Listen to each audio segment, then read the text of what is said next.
This is It Was a Thing on TV. Total Red Man has ever done something like this to me! It's, time! Ladies and gentlemen, I give you the dregs of humanity! Episode 230, submission number 1928, One in a Million. One in a Million aired on ABC from January 8th to June 23rd, 1980, for 13 episodes. And get ready, because this is one of those 13-week series which had more than one theme song. Look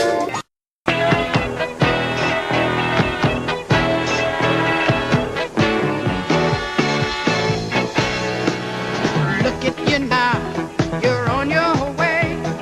Things are getting better every single day. Feeling so right, and that's the way you stay. 'Cause it's your chance to do it your way. One in a million dreams come true. Once in a lifetime it happens to you. Now you're the one making all of the rules. You're one in a million, girl. You're one in a million, girl. There's an old saying, some people are born into greatness, some people are bred for greatness, and some have greatness thrust upon them.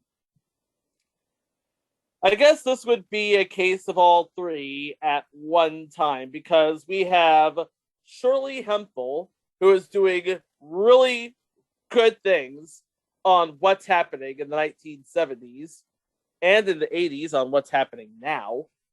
And ABC decided, you know what she needs?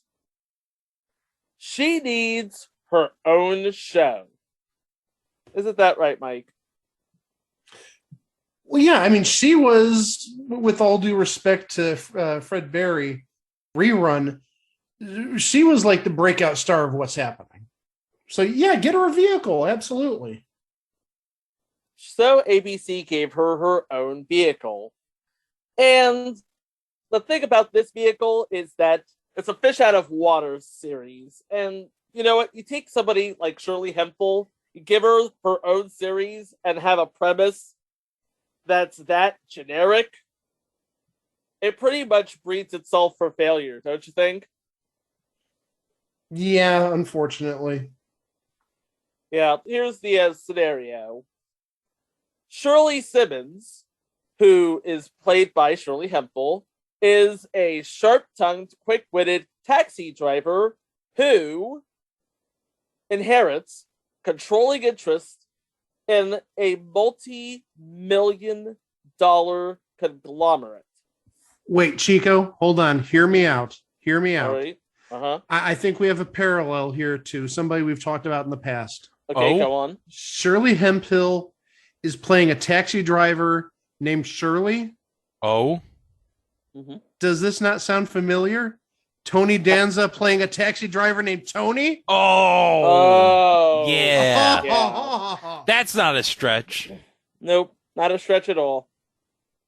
So we have this sharp-tongued taxi driver named Shirley, who would drive the fare of Jonathan Grayson, who is the founder of the multi-million-dollar conglomerate Grayson Enterprises. And apparently they'd get along really, really well, to the point that when he died, he bequeathed upon Shirley controlling interest in Grayson Enterprises. If you are one of the working class and you just got controlling interest in a company, how would you feel? I don't know. Well, I'm trying to think of how Peter Griffin reacted when he got control of Carter Peter Schmidt's business. Yeah. He's eyed. Daddy, you're awake! Oh, Carter, I'm so relieved. What happened? Where am I? Oh, you had a heart attack, Daddy, but you're all right now. Yeah, he cool. What the hell is that? Oh, it's an African-American heart monitor made by your company. What? Yes, it has 2 settings, Barry White and Bill Cosby. Beep, beep, boop, beep. My company makes no such thing. Well, you see, Daddy, when you were in a coma, Peter stepped in and took charge of Pewterschmidt Industries. Zippity zoopity keepity boppity zoopity zickity zackity boopity boppity ghost dad. She gleefully assumes her position as CEO and uses her position to basically declare class war. She's taking her company back for the middle class. She's waging a class war on pompous stuffed shirts, especially company vice president Roland Cushing, played by Keen Curtis. Now, by the way, we'll go over the cast in a while, but she also finds an ally in a person named Nancy, who is Grayson's secretary. Now, like all business-associated sitcoms in the late 70s and early 80s, this takes place in the halcyon capital of American economy, New York City. New York City! So yeah, it just seems like this is very, very generic, almost. But there you go.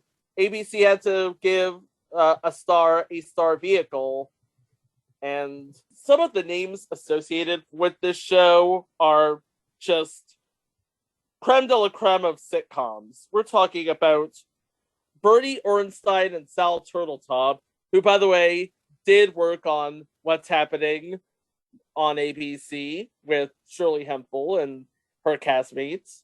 So you would think that they would have sort of an idea about what to do with this character. Well, you'd think. Yeah, you would think. Let's talk about who's in this cast alongside Shirley Hemphill, because we already know Shirley Hemphill is this really big name from What's Happening. Really big, larger-than-life character. Basically translates that character over to this show. So, she plays Shirley Simmons, obviously the new CEO of Grayson Incorporated. And playing sort of the head of the stuffed shirts would be Keen Curtis. And Keen Curtis would actually be mostly known for, oh wow, he was in Heaven Can Wait and Stargate SG-1 and Dark Shadows and Sunset Beach, although he was uncredited in Sunset Beach. And also did guest stints on Cheers, Bill and Ted's Excellent Adventures, but was mostly a voice actor. He was a voice actor. He was on The Smurfs, Pirates of Darkwater, Superman. Did a little bit of everything. Also on the cast, you would know this name, Mike, Richard Paul. We've talked about him. Mm-hmm. We talked about him in Carter Country, but he has made many appearances. He hasn't been with us for close to 25 years, but where you might know him besides Carter Country is he was Jerry Falwell in the movie The People versus Larry Flint, and did a very good job playing Jerry Falwell in that. He plays a character by the name of Barton Stone, who sort of works underneath Mr. Cushing. And also working underneath Mr. Cushing, albeit reluctantly, because she turns out to be a big ally to Shirley's character, is Dorothy Fielding, who is known for, amongst other things, playing Dr. Paxton on St. Elsewhere, playing Sonia Steinmetz on Remington Steele, playing Mrs. Parker on Melrose Place. And she was in some slasher movie in the 80s. You may have heard of it. It's called Fright Night. Nobody ever heard of Fright Night? I've heard of it. Hey Mike, did you know that Amanda Burse from Married with Children is in Fright Night? No? Well, you know now. playing Max Kellerman, and no, not that Max Kellerman, not from the first host of Around the Horn and numerous other sports talk shows over the last 20 years and ESPN's boxing coverage, Greg. Not that one. But playing Max Kellerman is a name we didn't mention terribly long ago, Carl Ballantine. Wow. He was another one of those guys from those things, wasn't he? He was in, he was in I Dream of Jeannie, The Monkees, Car 54, Where Are You? A Partridge Family, The Virginian. He dabbled in a little bit of everything, I think. And we also mentioned he was in McHale's Navy playing Lester Gruber. He was also, the great Ballantine on The Cosby Show. He played Philip Falcone on Night Court. He was in the pilot of Black's Magic. He's a magician, isn't he? I didn't think he was a magician. I know he was an actor. But he's got quite the resume. He is billed as the world's greatest magician. He does have a lot of magician credits. I don't want to do the comparison to Mr. Whipple, and I don't want to do the comparison to the King from The Last Precinct. Is he one of those that gets typecast as a magician? I don't know. Taking a look at the roles here, he is often listed as the magician, as something the great, or as the great whatever, great blank. Great Ballantine. Well, the great Ballantine. I see in Double Trouble, Rollo the Great. So, yeah, Marvello the Great in Chips. So, and I remember where we talked about him. It was the Ghostbusters. He was on the Ghostbusters back in 1975. Ah, there you go. So, yeah, he's basically a magician. And he played Merlin on the Ghostbusters, if I'm not mistaken. I think you're right, yes. And playing Shirley's dad, man by the name of Mel Stewart, who was known for another show that we should cover sometime down the line, Tabitha. Well, his big role was Scarecrow and Mrs. King. He played Billy Melrose. Yep. Was he on all of the episodes? I want to say he was on all of the episodes. If not all, a lot of the episodes. Yep. And he was also in On the Rocks, which is another 13 and Out show that we should cover sometime. Rollout, another 13 episode show we should cover sometime. And he played a recurring character, Henry Jefferson, on All in the Family. Maybe a Jefferson family member that didn't make the transition on up? Perhaps. Well, taking a look, it appears he played that character very early on in All in the Family's run. So that was clearly before the Jeffersons got their own show. In a deluxe apartment in the sky. And also, since we mentioned it with Carl Ballantine, Mel Stewart, he was on 7 episodes of Car 54, Where Are You? Of course he was. And rounding out the cast as Edna Simmons, Ann Weldon. She was known for a lot of That Girl from That Thing roles. She was Aunt Maddie on an episode of Married with Children. Oh, that's a classic episode. Yes. Who she is, the episode you're talking about was from the last season, from the 11th season of Married with Children. She was a pie shop owner who happened to die right before Thanksgiving when Al wanted one of her sweet potato pies. What? Greg makes an appearance.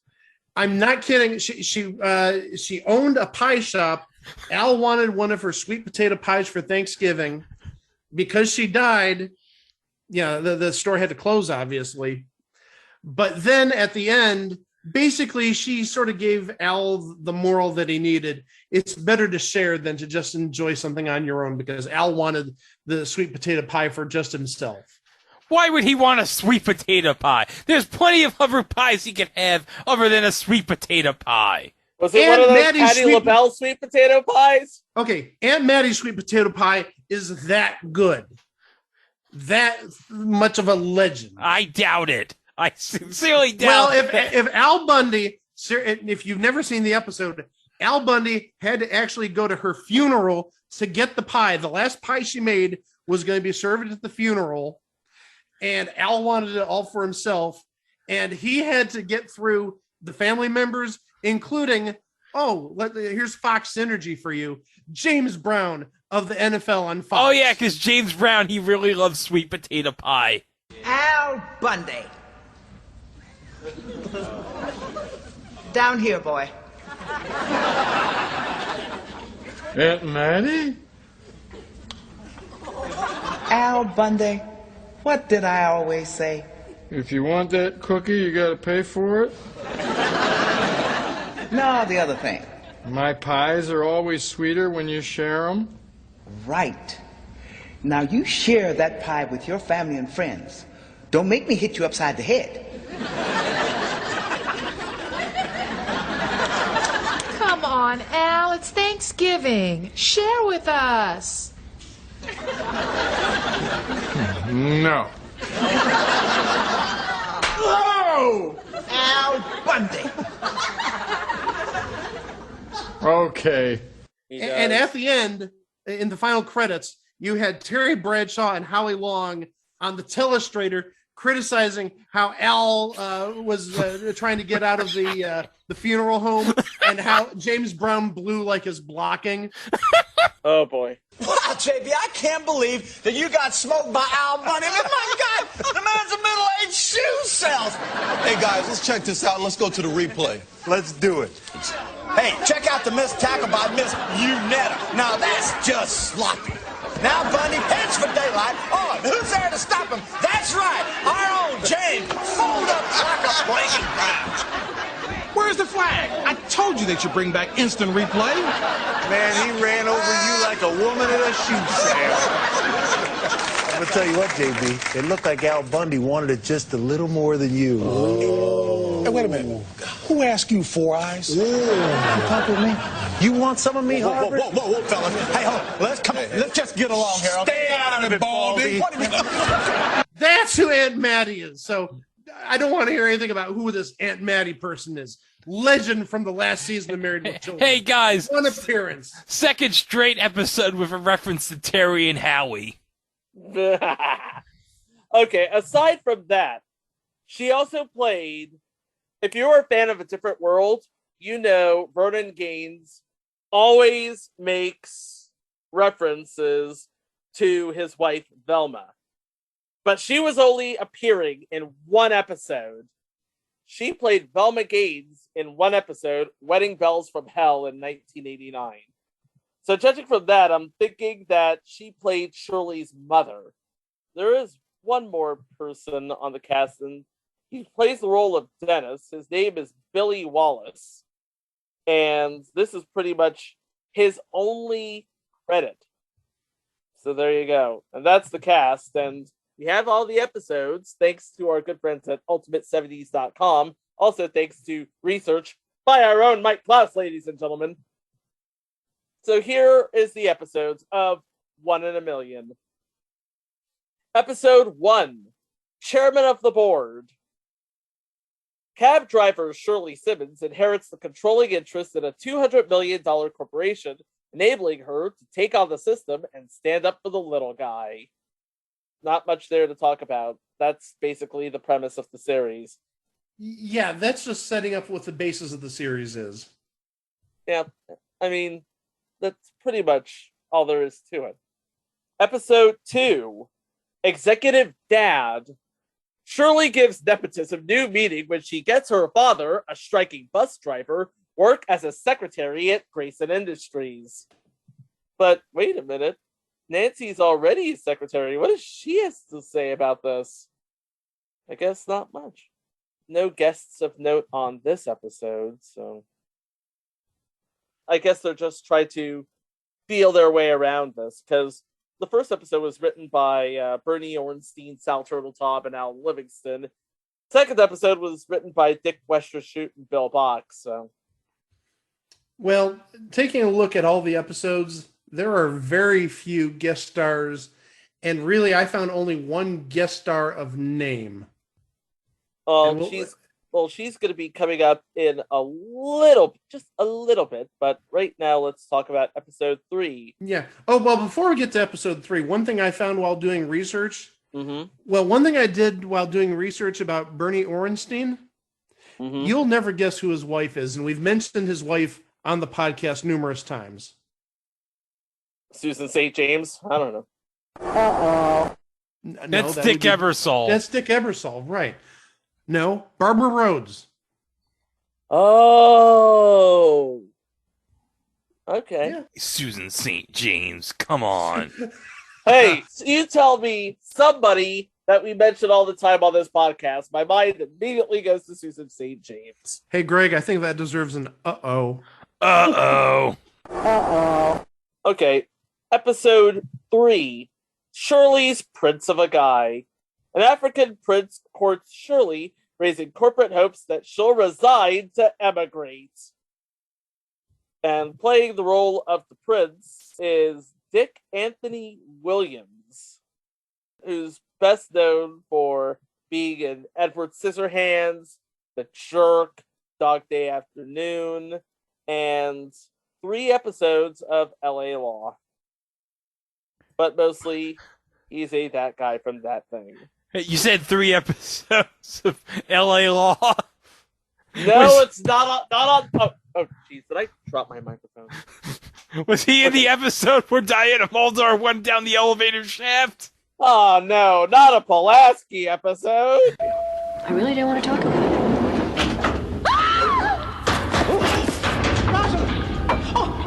Oh my God! Oh, that never gets old, Mike. That never gets old. No, it doesn't. Fun fact, Dick Anthony Williams, one of his last TV roles in Bid Whist Party Throwdown. What the? Oh, what is that? Greg? Okay, this is not even a joke. Back in like 2004, 2005, when poker shows were getting really big, when you had the World Poker Tour, and when ESPN, their poker coverage got really good. Yeah. A very young TV1, they were sort of desperate for programming, specifically original programming.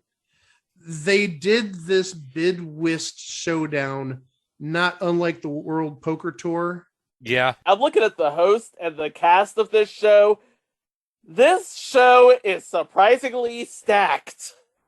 We're talking about Garrett Morris, Ted Lange, Dick Anthony Williams, Aloma Wright, Clifton Davis, Frederick Owens, Bill Lee Brown, Tika Wells, Elena Reed Hall, Vincent Cook, Sean Blakemore, Ella Joyce, Tanya Pinkins, Buddy Lewis, Guy Torrey, and hosting the show, Kiki Shepard, Brad Sanders, and Rashawn Ali. Wow. Yeah! Yeah, it didn't run all that long because apparently Bid Whist doesn't translate well. Well, not just to TV, but possibly period. But it wasn't just Bid Whist. It was a Bid Whist Party Throwdown. Still, it was something from like 17, 18 years ago on TV1 when it really first started. Not good TV. I remember watching an episode and basically saying, what the heck's going on? I need like a tutorial. Well, apparently you wouldn't be the only one, so... Well, there's a reason it hasn't been on in 17 years. Okay, episode 4. On the Cuff. Environmentalists chain themselves to Shirley's desk to protest corporate plans to build a ski resort. And, oh god, the names on this episode. This is basically, we blew our entire guest star budget on this one episode. Because playing the roles of Joni, Ellen Brie. Oh. Wow. who just so happens to be married to the creator of a show that she was actually on. She was married to John Magius, who created St. Elsewhere, people. Oh. Ah, okay. And playing the role of Peter is Jerry Hauser. Oh, that Jerry Hauser. Yep, that Jerry Hauser. From Slapshot. No, from the Brady Brides. ¿Por qué no los dos? Yeah.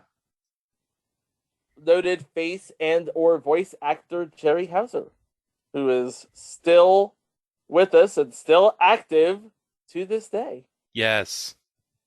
And playing the role of Anne is Julia Embry, who is known as the box office girl in the Kentucky Fried Movie, cult classic.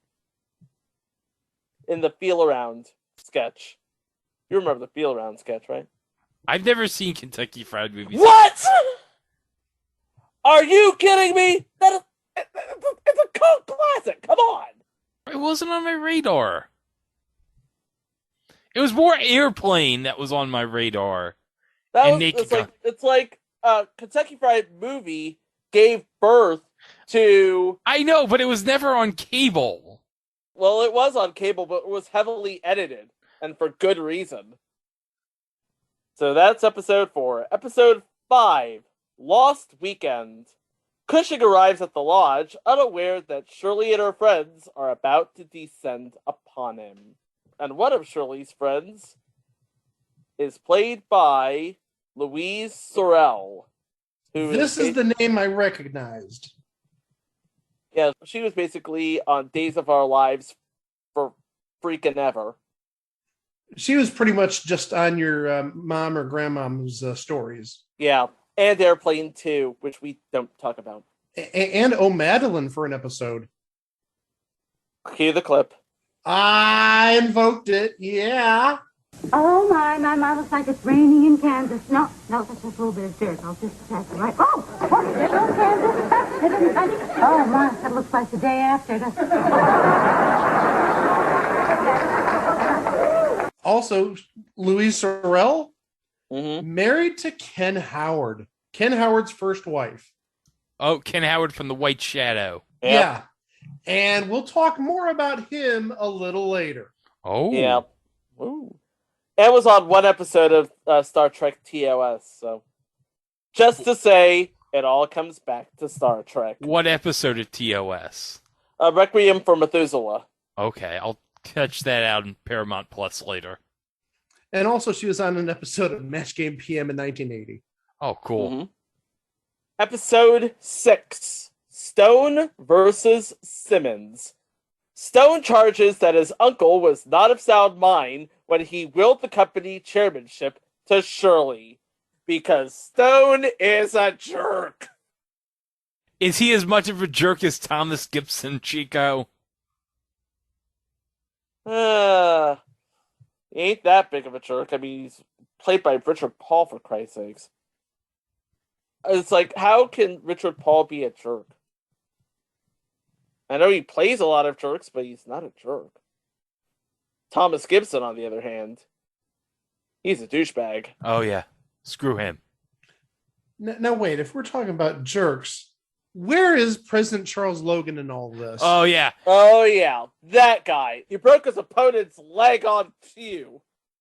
Yeah, he broke his opponent's kneecap on Few. Charge! Level 6, 500. 6, 500. Harrison campaigned with the slogan Tippecanoe and you'll get wet. And Toto!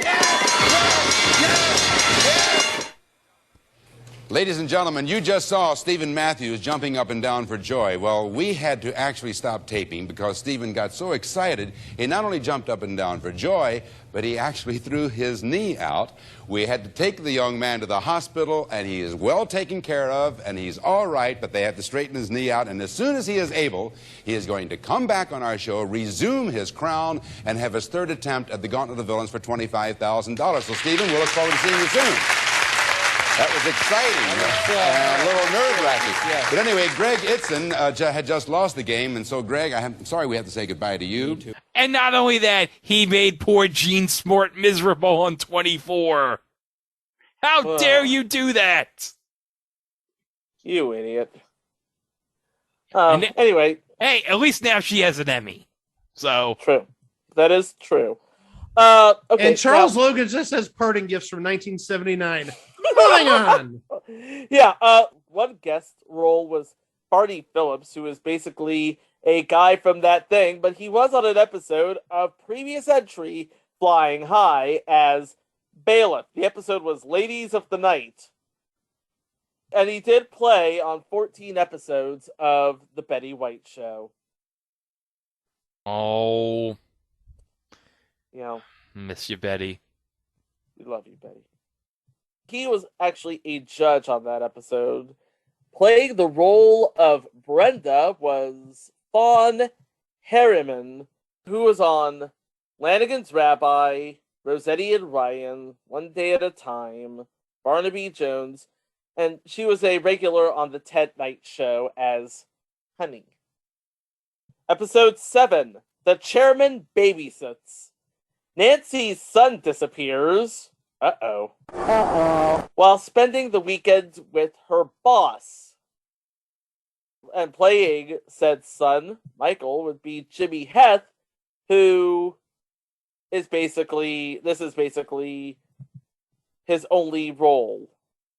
He was on 2 episodes. That was the extent of his career. What are you going to do? But also on this episode was an actor by the name of Robert Hogan, who was in The Don Rickles Show, Richie Brockelman Private Eye as Sergeant Ted Coopersmith, Operation Petticoat, and Secrets of Midland Heights. And that's pretty much the extent of his career, outside of a guest shot on the first season of Newhart. You know, back when we had early installment weirdness. Before Peter Scolari. Yes. Episode 8, Suddenly Single.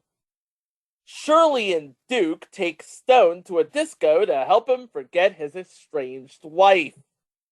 Now, we never see his wife, but we do see Fawn Harriman as Brenda, and we do see whoever the hell Dap Sugar Willie is. He was in Wildcats as a pool hall man.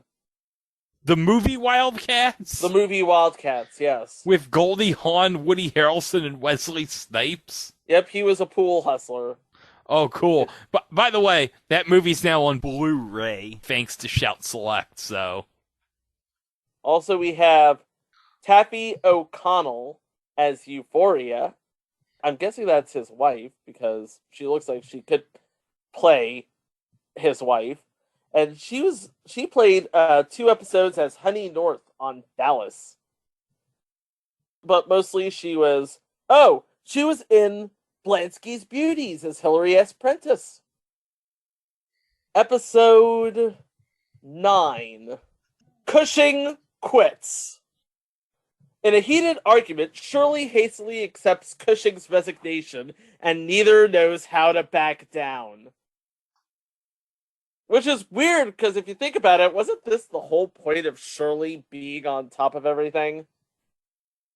Well, one name I recognize, not among cast members, mind you, one of the writers of this episode was Donald Ross, Patty Deutsch's husband. I was just about to say. Yeah. Appeared on Match Game, Tattletales with Patty. Definitely a known entity. He was one of the co-writers, as well as Sandy Veith. Episode 10, Max Falls in Love. Aww. Max, the diner owner, is smitten with Shirley's secretary, who looks for a way to tell him the feeling isn't mutual. We do have a return appearance of Jimmy Heth as Michael, which makes sense because this is a story about Nancy, and how could you have a story about Nancy without Nancy's kid, right? But at this point, you could definitely tell were basically trying anything at this point. Yet another case of not a celebrity, but rather a writer on this episode, or a co-writer, is Marty Brill, brother of Charlie Brill. Yep, that is correct. And Mitzi McCall's brother-in-law. Yeah. Mm-hmm. Episode 11, Over the Hill. Cushing begins his birthday at his best friend's funeral and ends it in a hospital thanks to a birthday cake from Shirley. So basically, episode 11 was Comedy of Errors. It's my birthday. There's a funeral. Now I'm in a hospital. Episode 12, The Committee.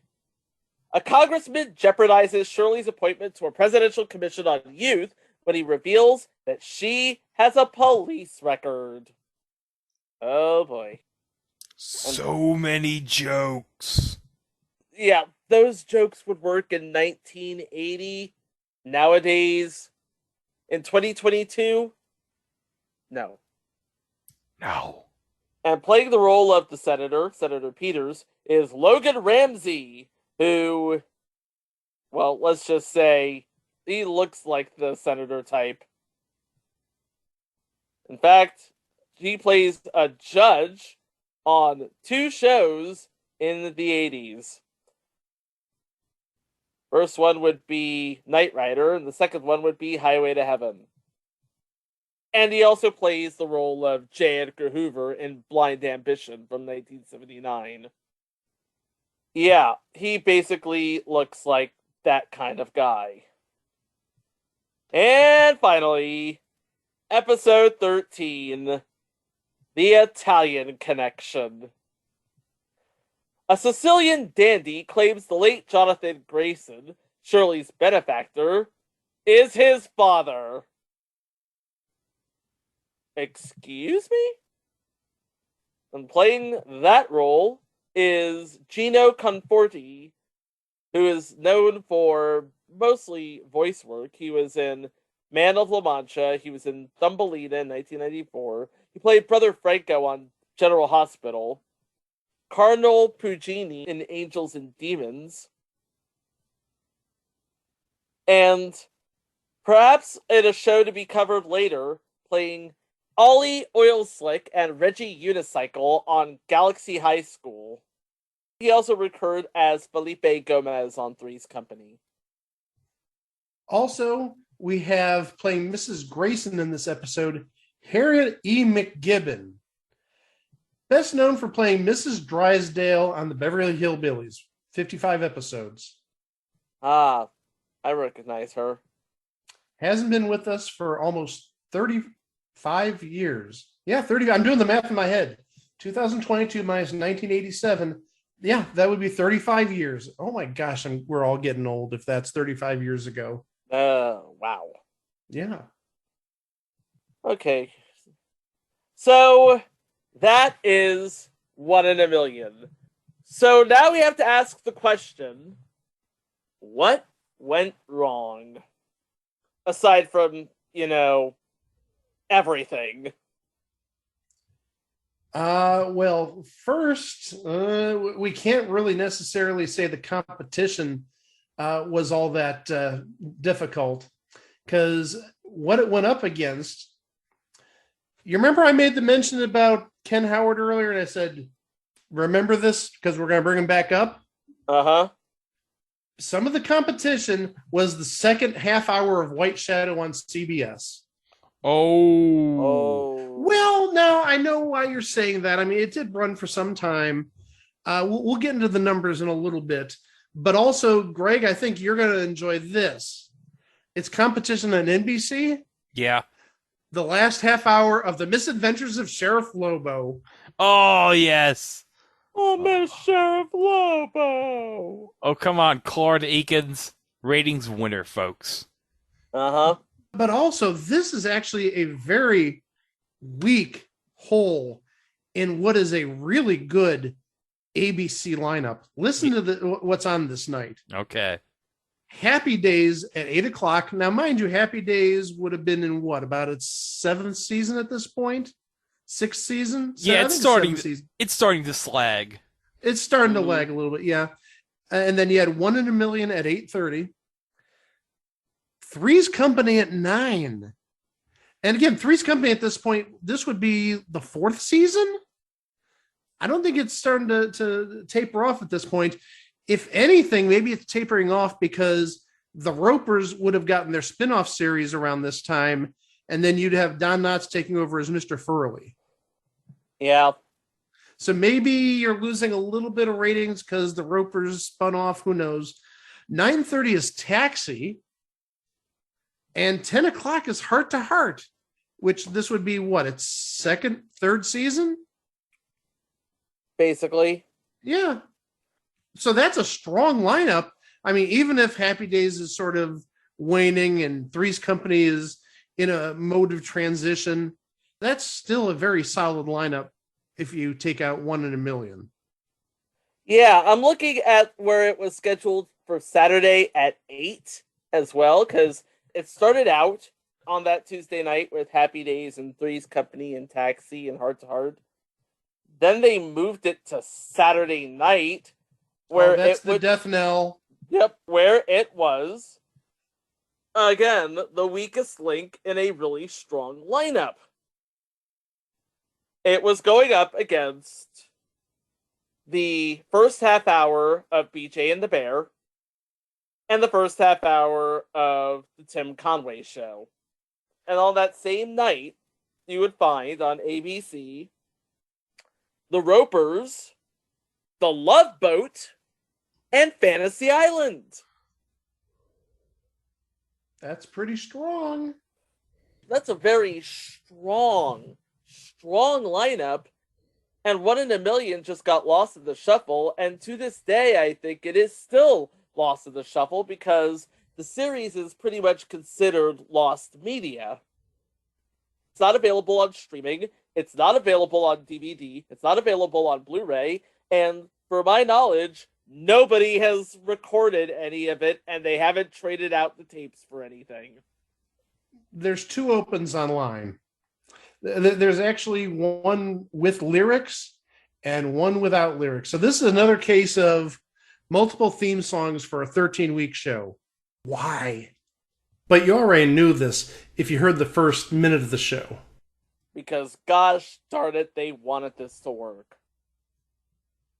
They may have wanted it to work. I've got the ratings here. Okay. So the first week of ratings I have is from January 21st to 27th of 1980. So this would have coincided with episode 3, I believe. Mm-hmm. Okay. 66 shows were rated that week. We'll do the competition first. We said Misadventures of Sheriff Lobo, and we said The White Shadow. The White Shadow was 45th. The Misadventures of Sheriff Lobo was 41st. 1 in a Million was 56th. Wow.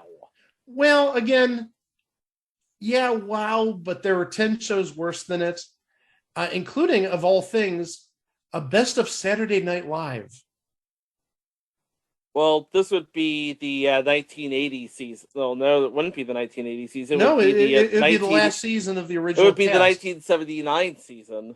Well, also, when they say best of Saturday Night Live, it doesn't say necessarily from the 79-80 season. It could be, for all we know, from 76 or 75 or what have you.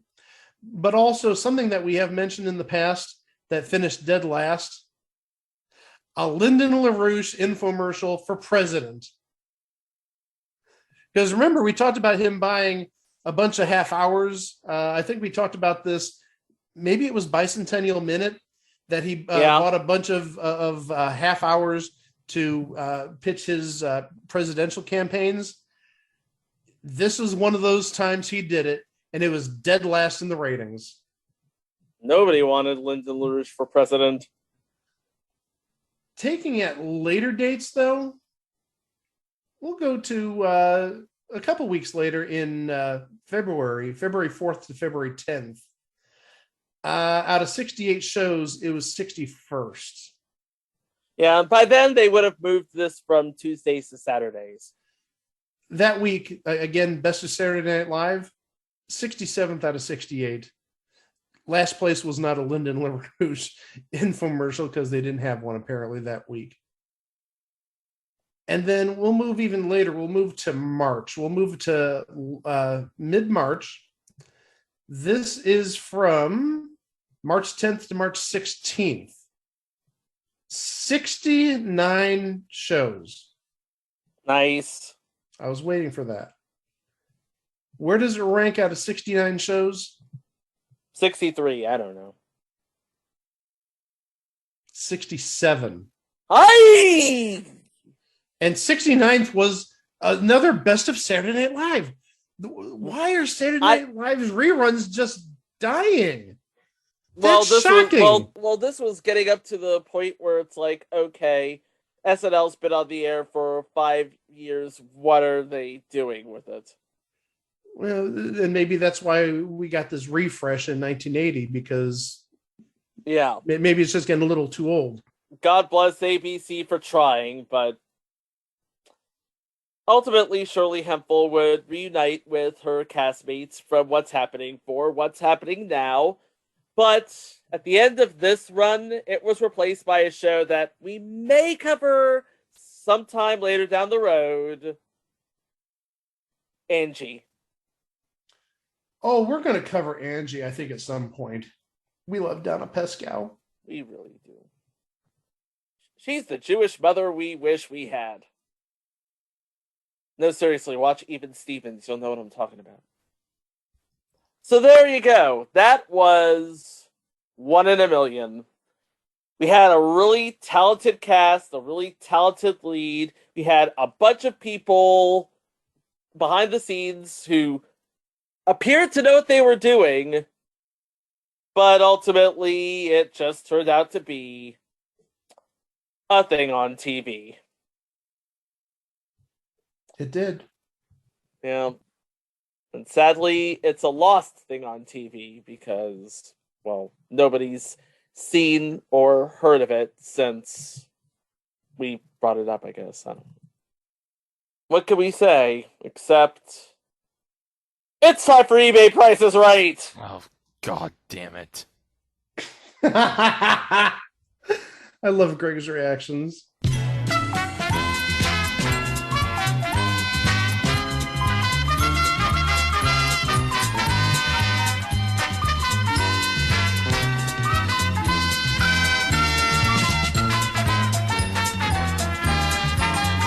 This isn't the Jared Zabransky card that's $50. No, it is not. We can only wish. You are bidding on this photo. It's a production still from 1 in a Million.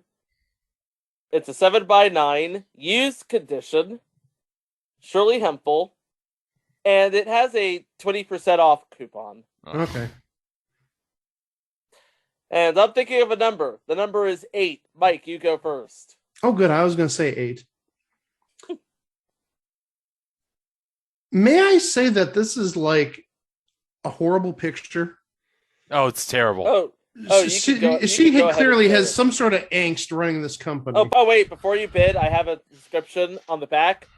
Shirley Hemphill stars as a lady cab driver, turns chairman of the board of a $200 million corporation in the ABC television network's new half-hour comedy series, 1 in a Million, which will air as a special preview presentation on Tuesday, January 8th from 8:30 to 9.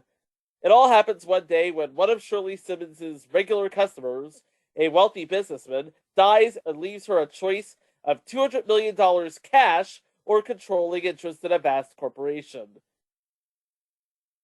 I would have taken the $200 million in cash. Yeah. So what have I? Seriously, if this is the photo they used to promote the preview or premiere episode, I would have taken a better picture. Yeah. This doesn't get the juices flowing in me saying, hey, I got to watch this show. This is a very bland picture. I'll go 1999. Greg? $29.99. One of you is exactly right.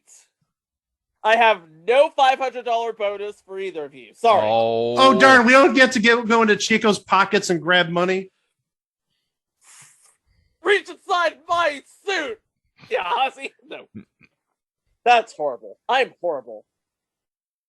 It goes to the host who bid $19.99. Oh, I got the first perfect bid in history. Yeah. You knew it had happened someday. I was gonna give $5 wiggle room, but I was like, nah, $29.99. But it wouldn't have mattered. No, I would not pay more than $19.99. I wouldn't pay $19.99 for that photo. It's terrible. Just the look on her face does not sell this show to me. She's not smiling. She's not. I don't like it. No, sir, I don't like it. It's not a good photo. Plus, also, it looks like she's wearing a tracksuit. Probably because she is. That was the fashion back in the day. True. Fun fact: Shirley Hemphill was the inspiration for the tracksuit mafia on Hawkeye on Disney+. I heard Wilson Fisk never missed an episode of What's Happening. Okay, so maybe we can also blame this photo for this so short run. Yeah. But you know what? Shirley Hemphill is a talented sort, and I'm sure she bounced back with What's Happening now. Oh, absolutely. And she had a pretty decent stand-up career, too. I mean, she by no means was she destitute because of this. She had a very solid career before she passed. Yeah. So that's it for this episode. Remember, you can listen to all of our other previous episodes at itwasathingontv.com or wherever fine podcasts can be streamed. But if you do go to our site, make sure you check out all of our social media feeds, our friends at Place to Be Nation, our shows on YouTube, where if you can, please give us a like, subscribe to our channel, and hit the bell to make sure you are up to date on our installments. Like, what do we have next week? We talked about football this week. I think next week we're going to talk about all the other sports and the one network where you could find all the other sports. Oh, yes, because in 1990, a network advertised that their sports lineup was a dream season, and well, the dream season turned out to be a nightmare. Yep. And in case you haven't had an itch for pinball in the last year or so, we got you there too, because we have more TV pinball. That's right. It had a pinball machine, Volume 2. It's going to be twice the flippers, twice the jets, and twice the bumpers. And dare I say, twice the replays. And twice the jackpots. Those are pretty much the only pinball terms we know. And that's all coming up next week, right here on It Was a Thing on TV. Greg, take us out, would you please? Wow! Okay, 1 hot chocolate and 2 sodas. Yeah. Hey, Shirley! Don't you hey Shirley me, sucker. Hay is for horses. I'm sorry. What's for hippopotamuses? And what is you laughing at? Nothing.